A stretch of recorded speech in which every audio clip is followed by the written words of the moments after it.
barn was burning again. Orange light bled through the dawn mist, licking up the splintered beams like a devil's tongue. Smoke rolled low and thick over the trampled earth, sweet with the stench of scorched leather and hay, and underneath it all something bitterer. Gunpowder, sweat, blood that hadn't cooled yet. Caleb Holt stood alone, shotgun still hot in his hands, barrel pointed at the ash-gray horizon as if daring it to deliver more death. The fire crackled behind him, but he didn't turn, didn't flinch. His coat was torn. A gash on his left arm had dried into a stiff patch of rust-colored cloth. His boots were soaked, not with water, the rains hadn't come in 3 seasons, but with mud and memory. A crow circled low overhead, just one. He could hear the faint scrape of hoofbeats from the far hill, fading, the last of Kane's men, riding off like shadows before sunrise. And in the silence that followed, broken only by the occasional groan of timber giving way, Caleb's mind drifted not forward, but back to the smoke of another kind, back to the cardroom at the Gilded Spur. Deadwood, summer of 2076. The saloon stank of sweat and desperation, same as it always did when the sun dropped and the games got cruel. Men pressed shoulder to shoulder, spilling whiskey and curses across cracked tables. A piano clanked somewhere near the bar, out of tune and out of place, drowning beneath the sound of coin and loss. Caleb sat at the far table beneath a tin lamp, its flame coughing through soot. He kept his hat low and his mouth shut, same as always. His right hand rested on the table, steady as stone, while the left hovered near the old Remington on his hip. 3 players had folded, 2 remained. One was Kane. Silas Kane didn't wear the usual gambler's grin. He was a rattlesnake in a waistcoat, quiet, dangerous, all flicked eyes and twitchy fingers. His mustache twitched every time he blinked. Across from him, Caleb felt the weight of years pressing down not Kane's, but his own. Years wasted in dust, in drought, in silence with a woman who stopped calling his name. "You sure you want to do this, Holt?" Kane asked, voice slick as boot oil. "You're playing with more than land now." Caleb said nothing. The pot was already too deep for words. Kane flicked a final card onto the table, the Queen of Spades. A smile cracked his face. "Full house," he said. "Queens over jacks." The saloon murmured. A few stepped closer. Caleb didn't blink, just laid his hand down slow. 4 sevens. The table went still. Then Kane laughed, the kind of sound a coffin makes when it splits in the ground. "Well, I'll be damned," he muttered. And then he waved his hand toward the corner. A girl stepped forward, no more than 14. Dust-caked boots, long brown coat too big for her frame, and eyes like polished amber sharp, feral, wrong for a child. She stared at Caleb like he was a cliff face, unmoved, unimpressed. Kane put a hand on her shoulder. "Smart little coyote, this one. Been running ledgers and secrets for me since she could walk. Knows every name, every debt, every buried sin in this damn town." He leaned close. "And now she's yours." Caleb looked at her. She didn't flinch. He rose, tipping his hat once toward Kane, and turned to leave. The girl followed without being told. Outside, the sky was dark and the air smelled like trouble. Caleb lit a match with his boot and set fire to a cigarette he wouldn't finish. "You got a name?" he asked. The girl's voice was quiet but cold. "Mara." He nodded once. That was the last word they spoke for 3 days. Back in the present, the barn groaned and collapsed behind him in a rain of sparks. Mara was inside the ranch house, tending to Eliza's shoulder. Eliza had taken buckshot to the upper arm, but she'd held her ground. Caleb had seen her fire both barrels and reload faster than he remembered her ever doing. She hadn't screamed, not even once. He felt the wind shift. A change was coming, not just in the air, but in the way the land itself seemed to breathe, like it had been holding something in. A shape moved in the shadows beyond the corral. Amos, the prospector, limped toward him with his rifle over his shoulder and a half-empty flask swinging from his belt. The old man tipped his hat. "Storm's comin'," Amos muttered, more to the land than to Caleb. Caleb didn't answer, just watched the horizon as if it owed him something. And maybe it did, because something had changed in the girl's eyes during the fight. Something Caleb couldn't name, but it rattled him worse than Kane ever had. She wasn't running anymore. She was building something. And it wasn't his ranch she was saving. It was something older, wilder, and more real. He lowered his shotgun. The fire was dying now, but the fight wasn't done, not by a damn sight. The first thing Eliza Holt saw was the girl's eyes, yellow-brown, wide-set, unblinking, like a coyote caught between hunger and the rifle's aim. They stared at each other across the porch, neither moving.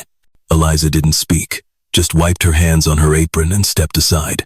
Caleb said nothing either.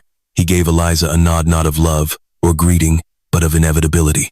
Then he walked past her, boots thudding slow on the warped planks, and disappeared into the house. The girl stayed outside. Dust clung to her coat like a second skin. Her boots were cracked, one heel loose. A small leather satchel hung at her side, worn slick with time. She didn't fidget, didn't shuffle. Just stood there in the dying sun like she belonged nowhere and knew it. Eliza folded her arms. "What's your name?" The girl didn't answer. "Girl," Eliza tried again. A pause. "Mara." That was all she said. The word landed like a stone in dry dirt, no echo, no reply. Pine Hollow sat low in the prairie, tucked between two ridgelines like a secret trying not to be found. The wind ran wild here. It swept through the canyon and over the pastures like something untamed, scattering grit into the bones of everything, fences, roofs, people. The ranch had once been something, not rich, but proud, a line of fencing that held for years, a barn that stood straight even when the ground didn't denote it, but drought was like rust. It didn't come with noise, just stayed and took, bit by bit, until even the cows stopped lowing. Inside, the house smelled of ash, sun-dried linens, and old paper. Eliza had once kept roses in a tin basin by the window, but the petals had turned to dust long ago. Now the basin was dry, the dirt cracked like her hands. She watched the girl from the kitchen window, through a pane streaked with dust and age. Caleb sat in the corner with his boots off, scraping dried blood from his sleeve with the back of a knife. His shoulders sagged, not from the ride, from the years. "You bring her here for a reason?" Eliza asked without turning. Caleb kept scraping. "Won her." Eliza turned. "At cards?" He nodded once. "Dear God, she's more useful than a bag of coin," he said flatly. "Knows things." Eliza didn't ask what kind. She already had a guess, and it made her stomach tighten like old wire. The girl didn't carry herself like a child. There was no softness in her, just sharp edges. She'd seen too much and learned how to walk away from it without blinking. "She's not staying in the house," Eliza said. "She will," Caleb answered. Silence stretched between them, not like a wall, but a canyon, the kind you couldn't shout across. The sun had dropped low by the time Mara finally stepped inside. She didn't wait to be asked, just walked through the door and stood in the entry like a stray mutt testing a trap. Eliza pointed toward the wash basin. "Clean up. You smell like horses and worse." Mara obeyed, but not out of respect, more like strategy. She splashed water onto her face, scrubbing her hands like someone used to being watched. Later, Caleb led her to the loft above the stable. It was dry, had a cot, and didn't smell too much like manure. She nodded once and set down her satchel. He started to leave, then paused. "You run?" She looked at him through the dark. "You gonna chase me if I do?" Caleb didn't answer, just closed the door. That night, the wind howled low through the canyon. Mara lay on the cot staring at the rafters, her hands clasped behind her head. She didn't sleep much, didn't trust places that were quiet. Downstairs, Eliza turned in her bed, eyes wide in the dark. She hadn't asked what the girl knew, but she had seen the way Kane's men looked at Caleb when he walked into town, the nods too slow, the smiles too measured. Something passed between men like that, something dangerous. And now the girl was here, in her house, wearing silence like armor. Eliza's hand drifted beneath her pillow, touching the cold metal of the pistol she kept hidden there, not out of fear, just memory. Before dawn, Mara was already outside. She found the fence line broken in two places, repaired poorly with baling wire. She didn't ask, just started tying it back together. Her fingers moved fast, practiced. Caleb saw her from the porch and said nothing. At noon, she mucked the stalls. By evening, she'd located a busted wheel on the hay cart and half-fixed it with a rock and nail. When Eliza passed by, Mara didn't speak, just kept working. The girl didn't smile, didn't rest, just moved quiet and fast, like someone who knew every minute might be her last safe one. At supper, they ate in silence. Wind scraped against the shutters. The lantern flickered with each gust. Caleb chewed slowly, staring at his plate. Eliza sipped her coffee and said nothing. Mara watched them both, not with fear, not even curiosity, just the cold detachment of someone measuring angles, exits, the weight of silence between words. "You know how to shoot?" Eliza asked suddenly. "Mara know that. Ever killed anything?" Another nod. "What?" Mara met her eyes. "Rat, dog, man." The table went still. Eliza set her coffee down. Too slow. Caleb didn't move. Outside, a coyote howled long and low across the ridge. The fence post had been cut clean, not snapped, not rotted, sawn. Mara knelt beside it at first light, fingers tracing the smooth grain. The blade had been sharp, new, not ranch steel, the work of a man who didn't care if the herd wandered or if wolves came calling. She stood slowly, scanning the ridgeline. Nothing moved, but something had passed through the land in the dark. By midday, the sun beat down like a punishment. The earth cracked beneath boot soles.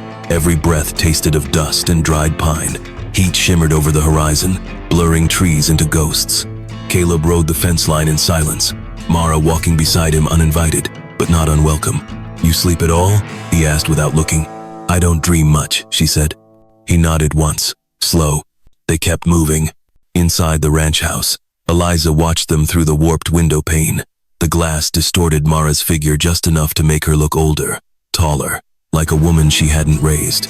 She'd taken to counting steps between glances, 5 steps between fence posts, 8 to the barn, 13 from porch to well. The kind of thing a woman did when silence stretched too long and the coffee didn't boil fast enough. That morning she'd found one of her old ledgers disturbed, not missing, just opened, moved. A thin layer of dust wiped clean from a single page. Mara hadn't asked questions, but she'd seen where Eliza kept the key. That evening, all 3 sat at the dinner table for the first time. The lantern hissed low over the stew pot. No one spoke. The spoons clicked against metal bowls like distant hooves on stone. Caleb chewed slow, his eyes fixed on a knot in the table's grain, a scar from a carving knife 20 years back. Eliza sat across from him, back straight, hands folded in her lap. Mara ate without hesitation. No grace, no gluttony, just purpose. She'd placed her satchel on the floor beside her chair. Caleb noticed. Eliza did too. "You ever work a ranch?" Eliza asked finally. Mara wiped her mouth. "Worked worse." "That so?" "Worked the Spurs stable for 2 winters. Hauled whiskey to the upstairs rooms. Cleaned what came after." Eliza's lips tightened. Caleb's spoon stopped. Mara didn't blink. "Girl your age," Eliza said, voice like a steel rasp. "Ought to be somewhere with school books and clean sheets." "World don't hand out clean sheets," Mara replied. "You gotta take 'em or do without." Eliza's gaze lingered, but she didn't argue. The silence returned, thicker now, hotter. After supper, Caleb stepped out to the corral. The sun was dying behind the hills, casting red light over the horizon like spilled blood. He watched it drop for a while, arms crossed, one hand absently brushing the scar at his temple. He remembered the war, not the battles, but the in-betweens, nights crouched in brush, waiting for nothing. The sound of insects louder than any gun. The smell of a man bleeding slow, just out of reach. That was how this felt now. Something was coming, and like before, he didn't know which direction it had come from or who'd bleed first. Inside, Eliza approached Mara's satchel while the girl was out washing her plate. She didn't rifle, just opened it, carefully. Inside, a rolled-up scrap of oilskin, a slingshot, 2 river stones, a pocket Bible with blood on the binding, and a folded sheet of fine paper. The paper bore no writing, but Eliza recognized the watermark embossed from the gilded Spurs private desk upstairs. She refolded it and set it back where it was. Mara stood in the doorway, dripping plate in hand, eyes narrow, no word spoken. Eliza dried her hands on her apron, beds ready. That night Caleb couldn't sleep. He sat by the hearth with his old rifle, cleaning it for the second time in as many hours. The oil smelled sharp in the close air. He thought of the poker game again, of Kane's smile, not the gloating one after losing, but the brief flicker before the final card, as if he knew he was losing something more valuable than gold. The girl wasn't just a mouth to feed. She was leverage, memory, ammunition. Kane hadn't played to win that night. He'd played to rid himself of a threat. In the loft, Mara stared at the rafters again. This time she whispered names, names she couldn't forget. The man who beat her, the woman who covered it up, the boy who tried to help and paid with a tooth and a limp. Names etched into her mind like tally marks on a cell wall. She wasn't here to hide. She was here to see who Caleb really was and whether this place could burn Kane without burning her. Eliza lay in bed, eyes on the ceiling, fingers curled tight around the locket she never wore anymore. Inside it, a lock of hair, golden once, now faded to wheat. A child never born. A crib never built. She wondered not for the first time if she hated the girl because of what she was, or because of what she might have been if things had gone another way. By dawn, none of them had spoken again. The table was set, 3 chairs, 3 bowls. But trust, like water in the hollow, was still hard to come by. Somewhere out past the fence line, A pair of boots left tracks where no man should have walked, and the earth swallowed them whole. The ledger page was folded into fourths, tucked behind a beam in the barn's loft. Mara found it by accident, or maybe not. Some part of her had always known Kane's secrets wouldn't stay buried. They were the kind that clung to your boots and your skin long after you left his walls. The paper was stiff from age but unburned. Ink faded but legible in the slanted scrawl of a man who never expected to answer for anything. Names, amounts, timestamps, a schedule. One that stretched across counties. And Caleb's name was there, just once, dated 2 years back. She stared at it a long time, breath shallow in the hay-scented stillness. Then she folded it again slower this time and slipped it into her satchel, behind the Bible and the stones. The wind outside shifted. It no longer whispered. It pressed against the boards like something trying to get in. The memory came uninvited. Deadwood, the back of the spur. She was 12, small for her age, fast with her hands. Silas Kane had sent her with a note to a man named Jessup, one of the railmen. He was already dead when she found him throat slit, boots still warm. She'd turned to run and saw another man walking away, long duster trailing behind, boots dragging like they carried more than weight. She never saw his face, but she remembered the sound his spurs made, not sharp, not proud, heavy, regretful. She remembered them again now, and wondered if Caleb had ever worn spurs. That afternoon, Mara watched him from the porch. Caleb was working the pump with his sleeves rolled, face streaked with dust and sweat. He wasn't a cruel man, but he wasn't clean, either. No one who'd survived this land was. Eliza stepped out behind her, drying her hands on a rag. "You gonna stare holes through him all day?" Mara didn't answer. Eliza stepped up beside her. "He didn't kill that man, if that's what's running through your mind." Mara turned. "You saw the name. I saw the paper. That don't mean guilt." "He was paid," Mara said quietly. $75, cash, in the same week Jessup died. Eliza's jaw worked. So was half the damn town. Freight, horses, land, firewood. A man doesn't need to kill to owe. Mara looked back out over the pasture. A cow lowed in the distance, weak, tired. Even the animals had lost hope of rain. "I ain't accusing," she said. "Not yet." Later, she followed Caleb to the south pasture. He didn't acknowledge her, just handed her the reins of the mule cart and gestured toward the dry creek bed where the fence had fallen. They worked in silence, wire stretched tight between leaning posts. Caleb drove a staple home with the back of his knife. "You remember everything?"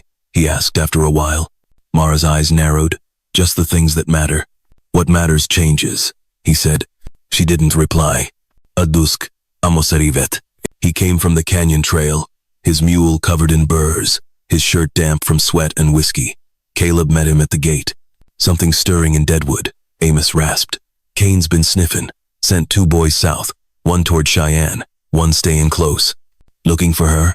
Or for what she might have carried out in her head?" Caleb glanced toward the barn. Amos followed his eyes and spat into the dirt. "If she remembers what I think she remembers, you best start counting bullets." That night, Mara opened the Bible again. Inside, she had copied a section from the old ledger long ago just in case Kane ever made her disappear. It was in code, written between the lines of Psalms, names turned into verses, amounts hidden in chapter numbers, her own way of praying, once. Now it was just insurance. But part of her wanted to burn it, wanted to stop remembering. She looked at her hands, dirt under the nails, small cuts, splinters, hands that built things now, not just ran. Eliza sat by the stove sewing a torn blanket. She didn't look up when Mara entered. "You gonna ask?" Mara said. Eliza shook her head. "Not mine to ask. You'll tell what you want, when it matters." Mara stood in the doorway for a long time. Then she stepped forward and sat down beside her. Together, they stitched in silence, the sound of thread sliding through fabric soft as a heartbeat. Outside, the moon rose cold over Pine Hollow. The ridgeline cast long shadows across the field. And beneath one of those shadows, a boot print waited fresh, pointed westward, toward the house. Not all ghosts come screaming, some just walk the fence line, waiting for you to remember their face. The dog didn't bark. That was the first sign something was wrong. Old Bristle, half blind and deaf to most things, had slept on the porch every night for 7 years. But this morning, still dark, still breathless, he didn't make a sound. Just whimpered once, then went still. Mara felt it first, a shift in the air, not wind, pressure. She was up before the rooster crowed, boots half-laced, rifle in hand. Her breath came out slow, Not fast, not fear instinct. In the silence, she heard it. Hoofbeats. Multiple. Slow and deliberate. Not the gallop of a traveler, not the casual trot of ranch folk. This was the sound of men coming who didn't want to be heard and had no reason to hurry. Caleb had been sitting by the hearth again, his rifle already clean, already loaded. He rose when Mara stepped in, her face pale and tight. "How many?" he asked. "6, maybe more." He didn't blink, just grabbed the shells from the mantel and nodded toward the back window. "Elisa?" "In the kitchen." "Get her to the ladder, then the upstairs window." Mara moved without speaking. Eliza didn't argue. She saw Caleb's face and read it plain. The coffee was still on the stove, untouched, the steam curling like a ghost. She took the shotgun off the wall, checked the shells. Her hands didn't shake. "I'll cover the south side," she said, voice quiet. Caleb nodded. "Don't wait for the door to break." "He won't." Dawn cracked open with a red light that bled across the ridges like spilled guts. The barn stood quiet in the half-glow, smoke still curling from yesterday's branding. Mara took the loft. She lay prone, sights down, body steady. She could see them now. 7 men, dusty hats, long coats, spurs that didn't shine. They spread like oil across the field, slow, soaking into the dirt. The one in front rode a gray gelding and had a scar that split his cheek like a canyon. He wasn't Kane, but he was Kane's breed. "Leave the girl," the rider shouted. "You do that and we'll walk." No answer. "I ain't bluffin', Holt." Still no answer. Then the crack of a rifle. Mara's. The bullet ripped through the brim of his hat, grazing his scalp. He jerked back, nearly fell, then howled. And just like that, the quiet shattered. Gunfire exploded across the yard. Bullets tore through the porch rail, smashed into the barn. One caught the trough and sent water spilling across the dirt. Eliza fired from the upstairs window. 2 shots deliberate, clean. One man went down, leg hit, screaming. Another tried to flank the east side. Amos got him. The old prospector stood behind a boulder, long rifle braced, eyes narrowed to slits. He didn't shout, just worked the bolt like it was his last day and he meant to leave clean. Caleb moved through the smoke like a ghost, took the shotgun in both hands and leveled it at the man ducking near the hay cart. 1 shot. The man folded like wet canvas. The scar-faced rider dismounted and crawled behind the well. He shouted again. "She ain't worth it. She's dead already. Kane wants her back, not buried." Caleb moved behind the porch post. "She's mine now," he said. The rider laughed, bitter, ugly. "She was never yours. She was never anybody's. She knows things, Holt, things that'll get you killed." Another shot rang out, not from the field, from the loft. Mara's second bullet hit the post behind the man's head, sending wood splinters into his cheek. "I remember everything," she called. The man screamed, firing blind toward the barn. Smoke curled up through the broken slats. The barn caught next, a lantern tossed from a saddlebag. It shattered in the hay and bloomed flame like the devil's grin. Mara crawled backward, choking on smoke. "Eliza!" Caleb shouted. "Still here," she answered. He ran to the barn's rear. Found Mara climbing down, coughing, eyes red. He lifted her by the waist, set her on her feet. "Gun still good?" he asked. She nodded, wiping ash from her cheek. 2 shots left. "That's 2 more than most." The last 2 men turned tail. One limped. The other dropped his gun as he fled. The scar-faced man hesitated. Blood soaked his side. Caleb leveled the rifle. The man stared back, hollow eyes. Smoke behind him, dust in his throat. "You're already dead," Caleb said. The man spit blood. "So are you." Then he ran. Caleb didn't fire. By the time the flames died, the barn was half ash, half skeleton. Eliza sat on the porch, breathing hard, arm bleeding from a graze. She didn't ask for help. Amos leaned against the corral, empty flask in hand. "Thought I'd seen the last of that breed," he muttered. "You never do," Caleb said. Mara stood alone near the trough, staring at the scorched earth. One of the bodies lay nearby, his boots still smoking. She didn't cry, didn't flinch, just stared. In her satchel, the coded page was still folded, still dry, still dangerous. The fire was out, but Kane would smell the smoke, and next time, he'd come himself. The saddle creaked once as Caleb Holt swung his leg over and settled in. The sun hadn't yet cleared the ridge, but the dust was already lifting fine, dry, rust-colored powder that clung to the leather of his coat, the lines of his neck, the corners of his eyes. He adjusted his hat, tugged the brim low. The reins lay slack in his hand. The mare breathed heavy, but quiet. She knew the way, too well. Behind him, the barn still smoldered. Black ribs of timber jutted skyward like the bones of something that had died standing. The girl hadn't asked where he was going. Eliza hadn't needed to. This road didn't belong to them. It belonged to the past. The wind cut low across the prairie, whispering secrets only men like Caleb ever seemed to hear. Long regrets stretched thin across wide land. He rode with one hand on the saddle horn, the other resting loosely on his thigh. His rifle was slung beside him, a second spine. Every hoofbeat stirred memory. A field in Missouri, damp with rain and buckshot. A boy no older than 16, blue-eyed and shivering, held a pistol backward, as if he didn't know which end killed. Caleb hadn't hesitated. The boy hadn't bled loud. Just fell. And Caleb had kept riding. He passed the riverbed near Black Ridge, where 2 years ago he'd watched a wagon burn a woman screaming her husband's name as Kane's men laughed and rode off, sacks of flour bouncing in their saddlebags.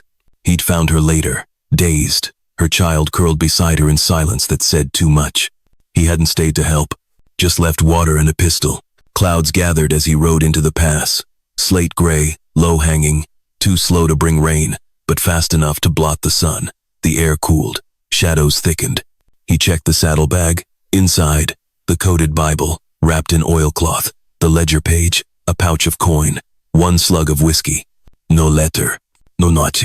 If he died, the land would bury him quiet, and he didn't want his name spoken louder than that. As the hills rose around him, the silence changed.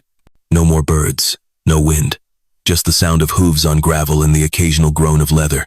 Deadwood was still 20 miles out, and already he could feel the weight of it, the stink of ambition and rot, the way men looked at each other over cards or shoulders or barrels. It wasn't the kind of place that forgot, and he wasn't the kind of man they forgave. He passed a tree stump where he'd once seen Kane tie a man and whip him until he begged to crawl. Caleb hadn't intervened. He'd watched, then walked away. Back then, he'd told himself it wasn't his fight, but the truth was it hadn't cost him anything. And the West taught a man fast what mattered most was cost. The mare whinnied low as he crested the final bluff before the valley. There in the distance lay the town, smoke rising, roofs angled like crooked teeth, the church steeple a spike stabbed into the sky. Caleb stopped for a moment. His hands tightened on the reins. It all felt too familiar. The kind of familiarity that didn't comfort, only haunted. Like standing in the place you'd once buried a part of yourself, and knowing the grave had been dug shallow. The town would wake soon. The gilded spur would open its doors. And Kane would smile that smile. The one that said, "I've already got a shovel for you." Caleb nudged the mare forward. Deadwood waited. The Gilded Spur Saloon opened its doors before the church bells rang. Always had. Even now, with the sun barely risen, smoke drifted out from its cracked windows, cigar, lamp oil, maybe a little gunpowder left from last week's brawl. The air smelled of whiskey, sweat, and the kind of promises that never lasted past closing. Caleb tied his mare across the street. She pawed the dust once, uneasy, as if she knew exactly whose scent still hung in the boards. He adjusted the oilskin satchel across his back. Inside, the ledger page, the coded Bible, and nothing else. Not even a pistol. He walked slow, not because he wanted to, but because that's how men walked when they knew they might not come back out. Inside, the saloon was dark and damp. The lamps hadn't been trimmed. Shadows clung to corners like rats. 3 men sat at a table near the back. One of them looked up, spat a brown stream of tobacco into a tin cup, and tipped his hat not in respect, but recognition. Kane wasn't in the main room. Caleb stood for a long moment, the smell of old wood and spilled whiskey pressing in like a blanket. Then he walked to the stairs. Each step groaned beneath his boots, slow and deliberate. Not a man in the room moved to stop him. They knew better. Upstairs, Kane's door was open. That was a message in itself. Caleb stepped through. The room was just as he remembered: high ceiling, heavy curtains drawn against the light, desk like a judge's bench, and Kane behind it, sipping something clear from a crystal glass. He didn't look up.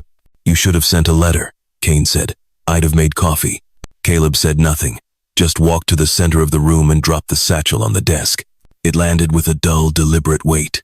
Kane's fingers froze. His eyes flicked down, then back up. "You come to make demands, Holt?" Caleb shook his head. "I came to end something." Kane leaned back, smirking. "You always were sentimental." He opened the satchel. First, the ledger page, yellowed, still creased from the barn beam. Kane scanned it with practiced eyes. Then, the Bible. He didn't open it, didn't need to. He knew what was inside. He poured another drink, one glass, just for himself. "You think this is enough to stop me?" he asked. Caleb finally sat down, across from him, just a desk between them, same as the poker game, years back. But this wasn't cards. This was confession. "I think it's enough to burn you," Caleb said, "and I ain't the only one holding copies." Kane smiled, the same slow, crooked smile he wore when he bet the girl like a bottle of rot-gut whiskey. "You threatening me, Holt?" "Number. You asking for mercy?" "Number. Then what is this?" Caleb leaned forward, arms on the desk. "It's your last out." Kane didn't speak, didn't move. The silence stretched. Then he picked up the page and burned it over the lamp, held it until the ash curled in on itself. Then he looked at Caleb. "You keep the girl, you keep your land, you stay quiet. That the deal?" Caleb nodded. "And if I don't?" "You already sent your answer," Caleb said. "We buried it yesterday." Kane left, low, tired, the sound of a man who'd won too long and finally met the house edge. "She's trouble, you know." Caleb said nothing. "She remembers too much." Still nothing. Kane drained the glass and set it down. "Well," he said, standing, "I'll consider this your last bluff." He walked to the window, pulled the curtain aside. The sun was climbing now, gold over the ridge. The world was still turning. "You ever think maybe the girl's not the one in danger?" he asked, still watching the street. Caleb stood. "I think if you touch her again, this town burns." They didn't shake hands. They didn't nod. They just stood there, two men with blood on their boots and too many names in their pasts. Caleb turned and walked out, down the stairs, across the saloon, back into the light. He didn't ride straight home. He took the long way through the cottonwood grove, past the stream that hadn't run in 3 seasons, and along the ridge where he'd once thought about putting a second house, back when dreams were cheaper. He didn't look back at Deadwood. Didn't need to. He knew Kane wouldn't forget, and the West never erased its debts. Back at Pine Hollow, Mara was mending a saddle strap. Eliza was boiling water. Amos was hammering nails into new fence rails. Nothing had changed, but everything had. In the quiet that followed, the land held its breath, and somewhere, a match waited to be struck. The chalk snapped in her hand, just once, a clean break. Mara stared at it for a second, 2 halves now, like everything in her life before and after the card table. She pocketed one piece, kept writing with the other. On the board, "Respect is learned, so is silence." The children blinked up at her. Half orphans, bastards, runaways. One boy with a burn scar behind his ear. One girl who hadn't spoken since Cheyenne. Mara didn't ask why. She never did. They were hers now, not by blood, but by bond. She taught them under the rafters of a rebuilt barn, with morning light cutting through the slats like knife blades across the floor. Outside, roosters crowed, fence posts groaned. The air was dry again, dust in the lungs, sweat on the skin, and somewhere beyond the ridgeline, the world was still cruel. But not here, not for now. It had been 9 years since the raid, since Caleb rode to Deadwood and came back a little older in the eyes, since Eliza bled on the porch steps, then stood up and refused to die, since the girl with coyote eyes stopped running and planted her boots in Pine Hollow dirt. Now, Mara was 23. Her coat fit her, her voice held weight, her hands no longer trembled when the wind picked up. She was no longer a girl. Eliza baked bread in the mornings now. Real bread, not the dense corn bricks they'd lived on during lean times. She added rosemary when she could find it, and the smell filled the house like something sacred. She kept a ledger, still. The pages were neater, ink darker, but sometimes she stared at a blank page for minutes at a time, pen hovering over it like it wasn't paper, but memory. She didn't wear black anymore. She wore blue. Caleb spent his days at the north fence, fixing, hammering, walking the line. He didn't ride much now. His knees cracked when he did. But every night, he sat under the porch awning with a tin cup and his rifle across his lap, not because he expected trouble, but because he still remembered the weight of it. He never said Kane's name, not once, but sometimes, Mara caught him staring at the horizon, like he still expected a shadow to rise there. And she'd feel it too, that thrum in the belly, the old fear that hadn't fully died, just gone underground. Amos came and went.